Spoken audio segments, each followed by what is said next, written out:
Hello and welcome back to the Culture Cave. I'm here with Emmett and we're going to be talking all about Sisyphus episode 12. Well, Emmett, how are you this week? I'm good. Again, I've been thinking back to people in my past to try and figure out who's going to kill me in the future. I think you and I are good. I That's can't why I remember came any. back into your life because I was like, I don't want him to think. Yeah, I contacted you again because I was like, I don't want him to think I'm the one. exactly. Like if anyone's going to kill me, I have one guy in my head that I'm 99% certain is going to murder me at some stage in the future. But at least I know. It's like when I'm like lying there with the gunshot wound, I can be like, called it. Yeah, You know. called it. Yeah. Well, that's good. That's actually the most sweet feeling in the world. So at least you'll go out and high. But Yeah. I will say as well, do you have someone in your past who burnt their family alive in a house?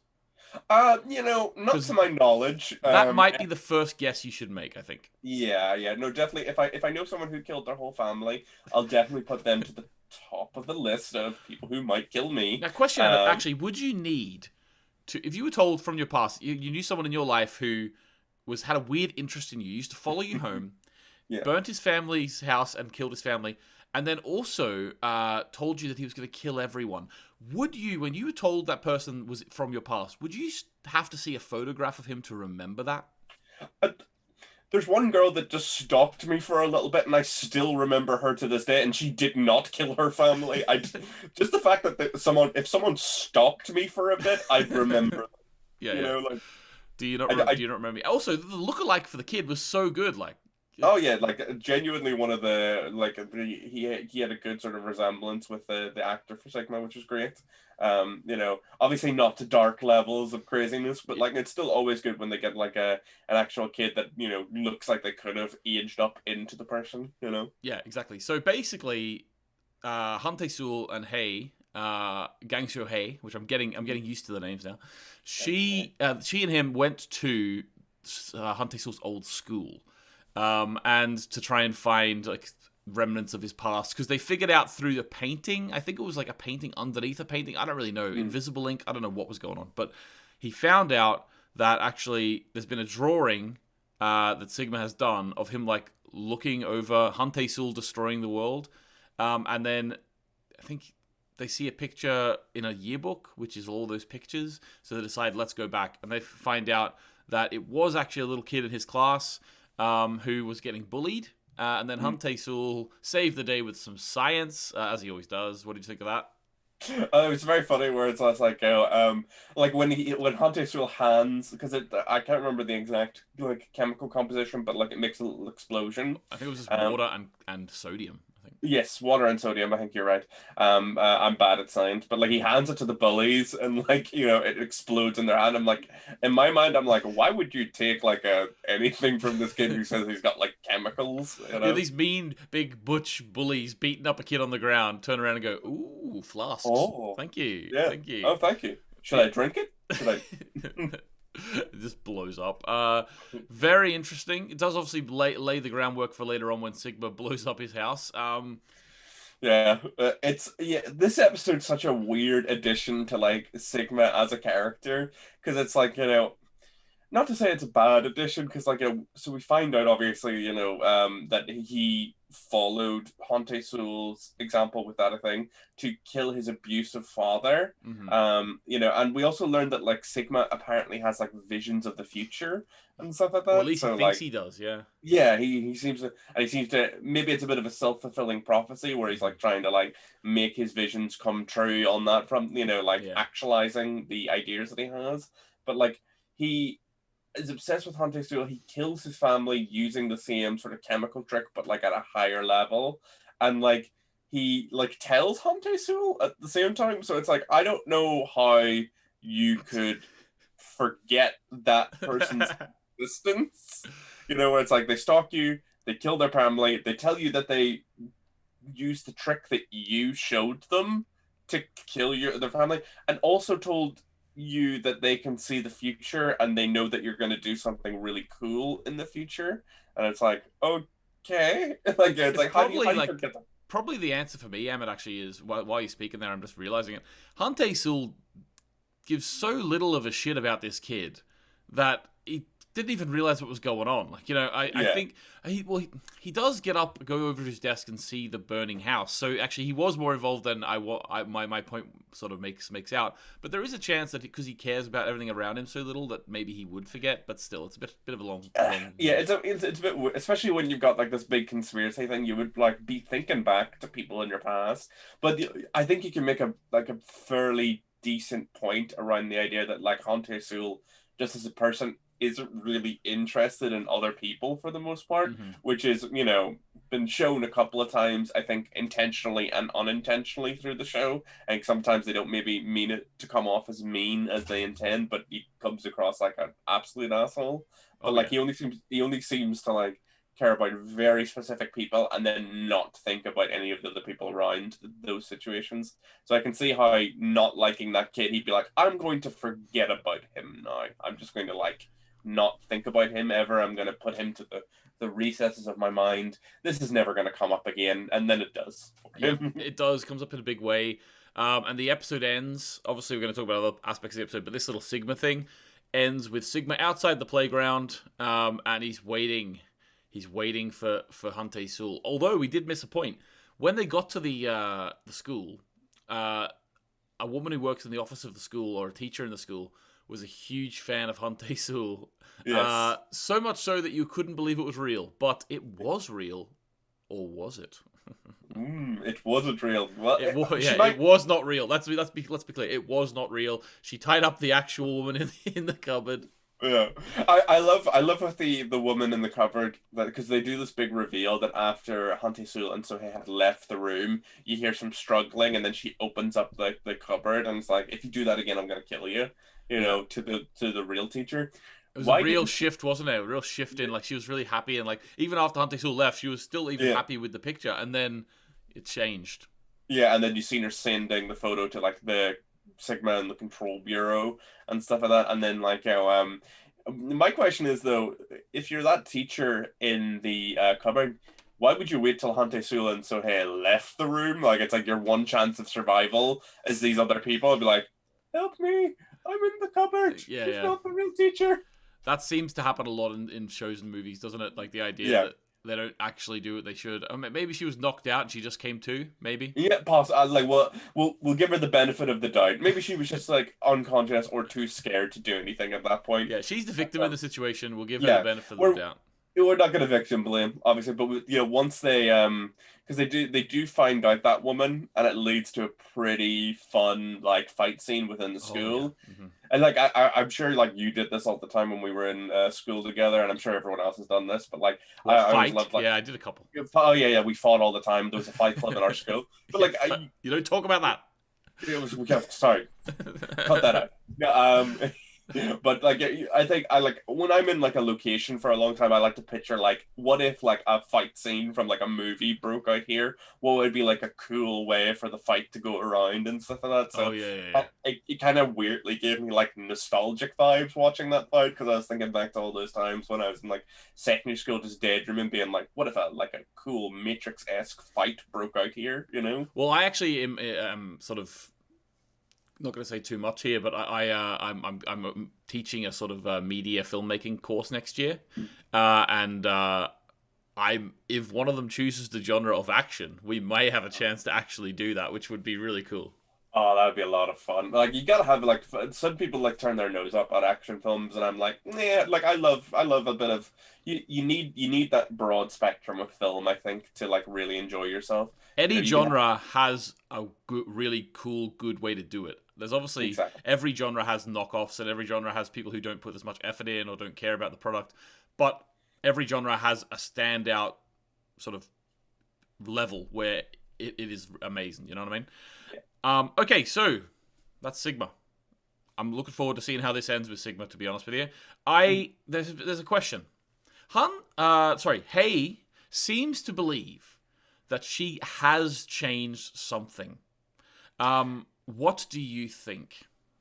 So yeah, for reference again, she's referring to this bit where one of the Mr. Park's associates was shot, Mhm. but apparently by her notes, it should have been her that was shot and like gone through all this instead, but seems that she's already had a subtle effect on the timeline that has caused this like a little event to shift. I think this leads into like something that we were sort of discussing maybe like earlier in the season, the idea that they're going to be able to change the timeline, but they're going to have to do it like subtly, like through like little motions, like almost trick time into changing itself to a certain extent, or That'd be maybe cool. like the idea.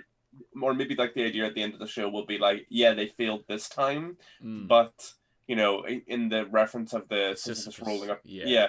yeah, you get the implication that like they're gonna keep doing this until it either, you know, either for eternity or until it works. With hopefully the implication that it will eventually change. It's just going to take constant attempts.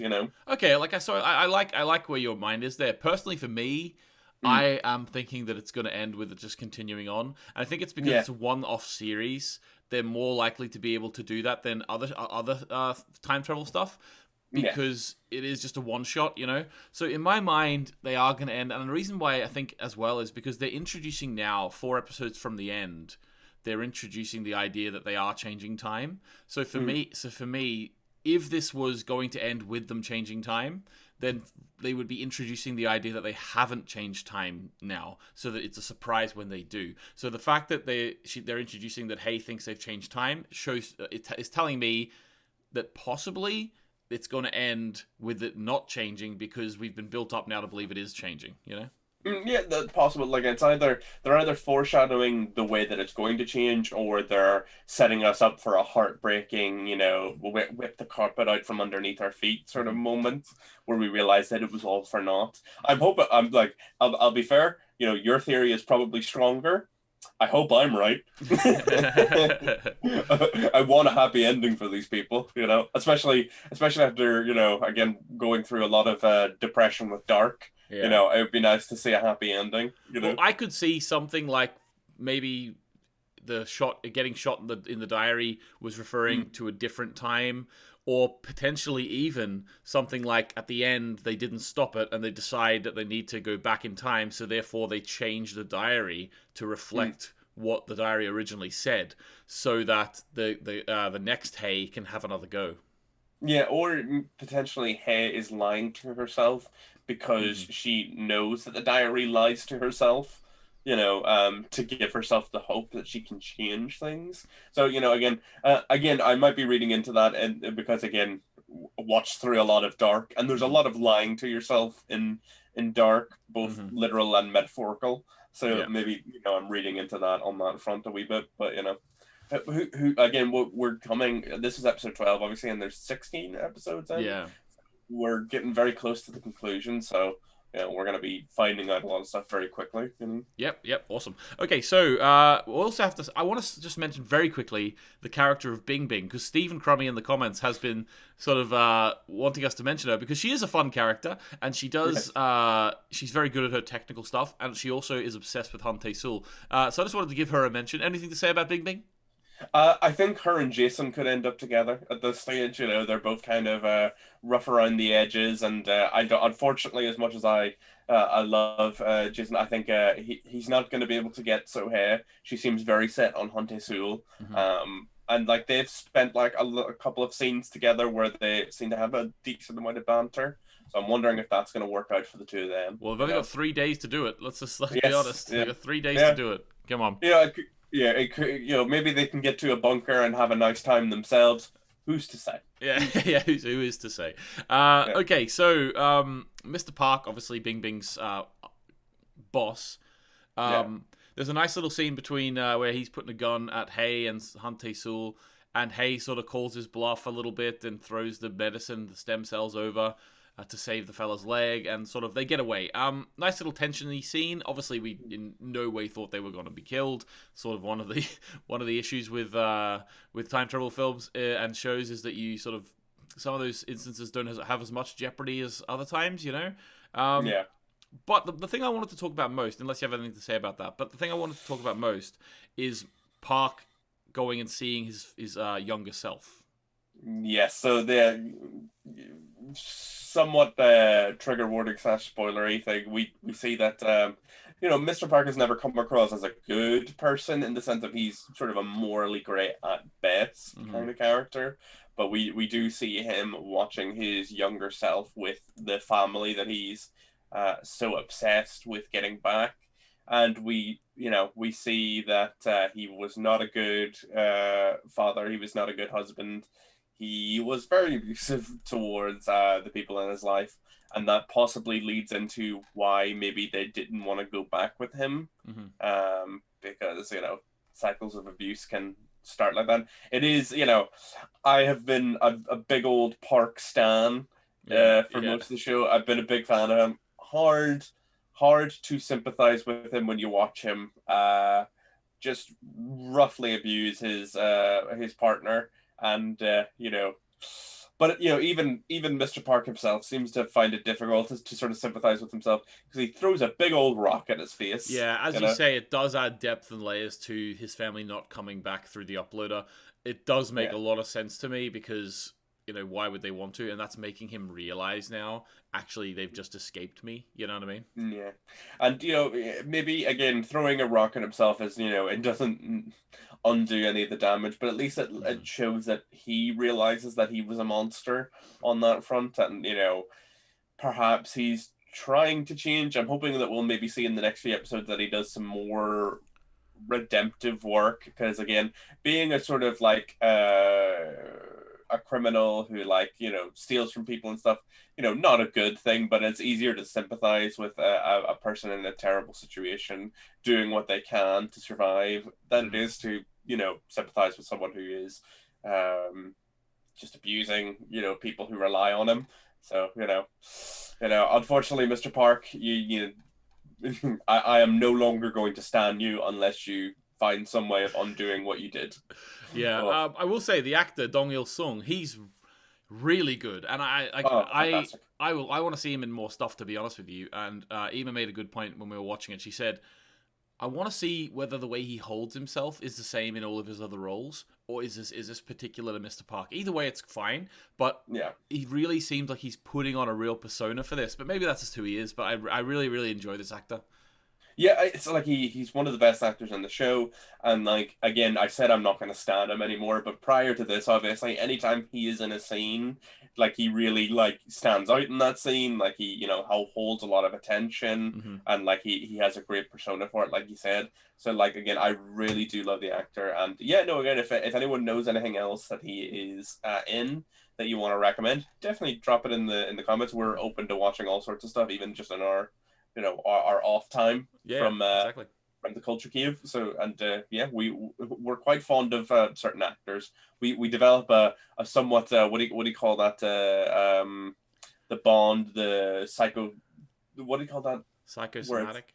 No, that's it's the social one that with people that you don't actually know. I don't know. Kind of bond. We're stalking them, basically. We love them so much. We're stalking them. We stalk certain actors, and I feel like I'm going to end up stalking that guy because he seems fun. Yeah. All right, guys. Well, there we go. That's Sisyphus episode 12. We are going to be back next week with episode 13. Now, this one was a little late going up, so this will be going up on the Saturday. So if you saw it on the day it's released, that's when it's up. We'll try and get the next one out for the Wednesday if we can. But, it is what it is. Life is what it is. We've got 4 episodes left. We'll get them out some way to you. So thanks very much, guys. Thanks for watching. Next week, hopefully, we'll see a bit more development in terms of the Hante-sul and Hey love going on. The sort of love story going on. It's going IRL now, so that's very exciting. And apart from that, make sure you subscribe. Make sure you ring the little bell, ding, ding, ding. And also, like the video. Thank you very much, and we'll see you next week. Goodbye.